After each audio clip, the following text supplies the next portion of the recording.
சாமி தந்ததையா எத்தனை பாட்ட சொன்னதையா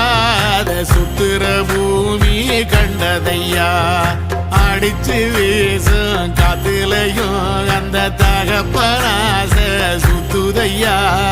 பிடிச்சு பூக்கும் விதையிலும் ஒரு வம்சத்து கதையே உள்ளதையா 100 தலைமுறை சேர்ந்து செதுக்குன ஈர நலம் இது பாறையா வாழும் வரையிலும் நீயும் விதைக்கிற கடமை இருக்கு கேளையா கோடி விளக்காயேந்தி கிடந்த வீடும் இருண்டது